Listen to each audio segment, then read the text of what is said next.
Von der Leyen quitte le Parlement après les révélations d'Elon Musk. Imaginez une salle remplie de chefs d'État européens et de patrons de la tech. Un débat enflammé éclate et soudain, la femme la plus puissante de l'UE se retrouve dos au mur. Elon Musk, l'homme que Bruxelles veut censurer, lâche bombe après bombe. Et von der Leyen, elle s'éclipse du Parlement. Que se cache-t-il derrière ce séisme politique? Plongeons-y. Début 2026, les bureaucrates de l'UE ont tiré des coups de semonce contre X, soi-disant pour des manquements en matière de transparence, de modération, de vérification, de gestion des risques, de surveillance de la désinformation et d'accès aux données des chercheurs. Tous des prétextes pour museler une plateforme qui refuse de censurer les récits de gauche. Musk a riposté, fort, publiquement, sans compromis. X ne céderait à aucune pression politiquement motivée. Les fonctionnaires européens parlaient d'état de droit. Mais en réalité, il s'agit de pouvoir. Pourquoi l'UE devrait-elle dicter ce que les Européens peuvent lire et dire? Ce conflit révèle le profond fossé idéologique. Von der Leyen quitte le Parlement après les révélations d'Elon Musk. Imaginez une salle remplie de chefs d'État européens et de patrons de la tech. Un débat enflammé éclate et soudain, la femme la plus puissante de l'UE se retrouve dos au mur. Elon Musk, l'homme que Bruxelles veut censurer, lâche bombe après bombe. Et von der Leyen, elle s'éclipse du Parlement. Que se cache-t-il derrière ce séisme politique? Plongeons-y. Début 2026, les bureaucrates de l'UE ont tiré des coups de semonce contre X, soi-disant pour des manquements en matière de transparence, de modération, de vérification, de gestion des risques, de surveillance de la désinformation et d'accès aux données des chercheurs. Tous des prétextes pour museler une plateforme qui refuse de censurer les récits de gauche. Musk a riposté, fort, publiquement, sans compromis. X ne céderait à aucune pression politiquement motivée. Les fonctionnaires européens parlaient d'état de droit. Mais en réalité, il s'agit de pouvoir. Pourquoi l'UE devrait-elle dicter ce que les Européens peuvent lire et dire? Ce conflit révèle le profond fossé idéologique. Les élites européennes réclament un contrôle strict des plateformes au nom de la protection des élections. Elles veulent décider du déroulement des scrutins. Des partis comme l'AfD ne devraient pas avoir de tribune ouverte. Le débat électoral devrait plutôt passer par les médias publics. Thierry Breton, responsable de la régulation au sein de l'UE et créateur du DSA, le Digital Services Act, l'a dit clairement. Nous avons empêché les élections en Roumanie et nous le ferons aussi en Allemagne si l'AfD venait à gagner. Une déclaration publique que vous pouvez retrouver en ligne. Entre autres, pour cette déclaration, il a été sanctionné par les États-Unis. Et il est furieux. Dans une interview pour Politico, il a affirmé que le mouvement MAGA était raciste et que les valeurs européennes différaient de celles des États-Unis. Mais de quoi parle-t-il? Il s'agit de sa lutte contre la censure en ligne, pas du racisme. Une attaque classique de l'élite européenne contre Trump. Elon Musk défend la véritable démocratie, celle des citoyens, pas celle des apparatchiks de Bruxelles. Pendant des années, l'UE a exercé un chantage mondial via le soi-disant effet Bruxelles. Soumettez-vous à nos règles ou perdez 450 millions d'utilisateurs. Mais Musk a été le premier à dire non. Sa résistance pourrait marquer la fin de l'impérialisme réglementaire de l'UE. Les autres entreprises tech observent attentivement. De nombreux gouvernements aussi, craignant que leur frénésie de contrôle commence à se fissurer. En Europe, les fossés se creusent. Certains politiciens veulent frapper encore plus fort. D'autres, comme Giorgia Meloni, lancent des avertissements légitimes.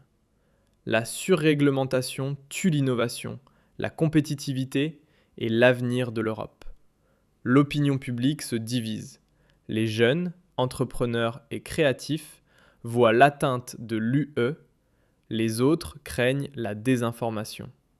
Bref, tout ce qui ne correspond pas au mainstream. Lors du sommet tech, Elon Musk voulait montrer que le pouvoir réglementaire européen n'est fondé que sur l'illusion et le bluff. Il voulait démontrer que l'autorité de l'UE existe uniquement parce que les entreprises technologiques choisissent volontairement de la reconnaître. Il voulait prouver au monde entier que menacer Elon Musk est l'une des plus grandes erreurs qu'un gouvernement puisse commettre. Musk a accusé von der Leyen d'avoir détourné des fonds européens pour des projets idéologiques et pour financer des gouvernements amis. Selon lui, l'UE, sous la direction de von der Leyen, a abandonné ses missions. Il ne s'agit plus de coopération entre États souverains, mais d'une élite imposant sa vision à tous, utilisant l'argent des contribuables européens comme arme. Un rapport de la Cour des comptes européenne vient étayer ces accusations. Plus de 4 milliards d'euros ont été distribués de manière irrégulière à des ONG sans rapport vérifiable, à des projets culturels douteux et à des groupes industriels sans lien avec l'agriculture. Musk a qualifié ce système de clientéliste, où l'obéissance est récompensée et la contestation punie. Il a particulièrement critiqué le rôle des ONG qui agissent comme des exécutants idéologiques de la Commission, financés avec des fonds européens, mais sans aucune transparence. Si cela est vrai, il ne s'agit pas seulement de mauvaise gestion, mais d'un abus de pouvoir politique. Puis est venu le point culminant. Musk a évoqué l'affaire Pfizergate. Les SMS disparus entre von der Leyen et le patron de Pfizer? Rien, dit-elle. Aucune preuve, aucune explication, juste un déni. Le tribunal de l'UE a jugé que von der Leyen avait enfreint les règles de transparence. Ce sont des faits dont personne n'ose vraiment parler, sauf sur X. Là-bas, on peut aussi critiquer von der Leyen. Certains ont traité Musk de saboteur, d'autres l'ont célébré comme le seul dirigeant courageux. Mais une chose est sûre, le mythe de l'intouchabilité de von der Leyen est brisé. L'AfD s'est clairement positionnée dans ce drame. Des députés comme René Host exposent des vérités dérangeantes au Parlement européen.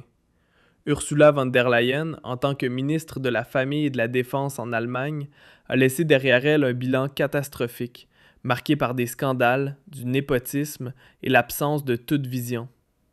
Et au lieu d'être tenue pour responsable, elle a été propulsée à la tête de l'UE. L'AfD voit en Musk un allié dans la lutte contre la centralisation et la censure européenne. Alors que Bruxelles parle d'inclusion et de droit, Musk évoque souveraineté, frontières et racines.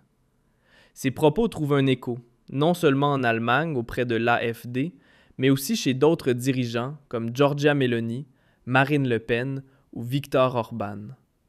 Les tensions montent et l'Europe se fracture davantage. D'un côté, ceux qui veulent plus de centralisation et de censure, de l'autre, ceux qui revendiquent leur droit à la dissidence. Musk est devenu le visage de la liberté d'expression. Chaque attaque, chaque sanction de la Commission européenne le rend plus fort et transforme pour ses partisans en martyrs. Une motion de défiance au Parlement européen soutenue par 175 députés, dont AfD, BSW et Le Pen, montre combien la coalition de von der Leyen est fragile. Même les sociodémocrates et les libéraux se détournent d'elle. Elon Musk affirme que les interventions étatiques, comme un contrôle possible des chats, posent de sérieuses questions sur la protection de la vie privée et la liberté d'expression. En contre-mesure, il a mis en place sur X un chat chiffré permettant de communiquer anonymement sans que von der Leyen puisse lire les messages. Oui, vous avez bien compris. Ursula von der Leyen prévoit réellement d'avoir un accès illimité à vos messages privés. Tout cela sous couvert de prétendues mesures de sécurité. Au moindre soupçon que vous abordiez des sujets indésirables, comme des critiques à son encontre ou des faits gênants, une intervention immédiate serait déclenchée, votre liberté étouffée et votre vie privée détruite. Von der Leyen, cette bureaucrate non élue de l'UE, poursuit ici un agenda digne d'un état de surveillance orwellien. Elle ignore les droits fondamentaux pour consolider son pouvoir et sacrifie la démocratie à son obsession du contrôle. Alice Weidel a parfaitement compris le piège et met en garde depuis longtemps. Dès que ce contrôle totalitaire des chats sera instauré, grâce à Ursula von der Leyen et ses complices de l'UE, l'État espionnera systématiquement les partis d'opposition comme l'AfD. On fouille délibérément dans les chats privés, les groupes et les messages à la recherche du moindre mot supposé faux, de chaque phrase critique, de toute opinion indésirable. L'objectif est clair. L'AfD doit être interdite par des scandales fabriqués ou des formulations soi-disant anticonstitutionnelles. Il ne s'agit pas de protéger les enfants, mais de garantir le pouvoir pur et simple des élites établies. L'opposition est criminalisée. La dissidence étouffée.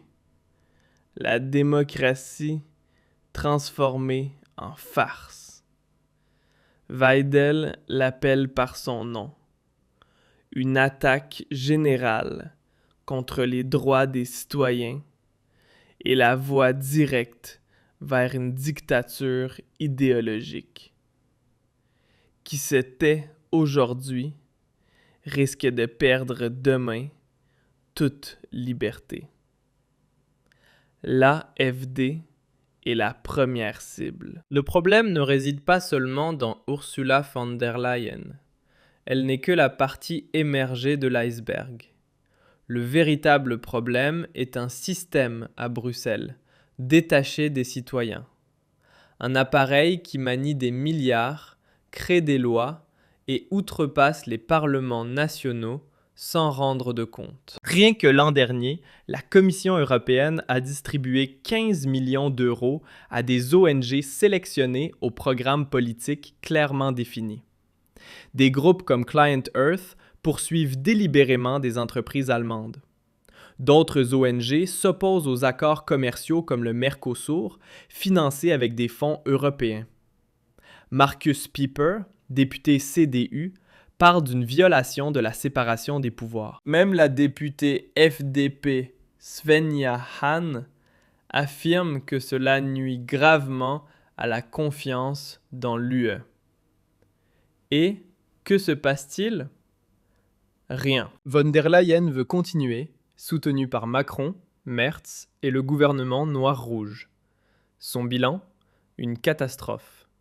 L'industrie européenne migre vers les États-Unis, vers la Chine, partout, sauf ici. Pourquoi?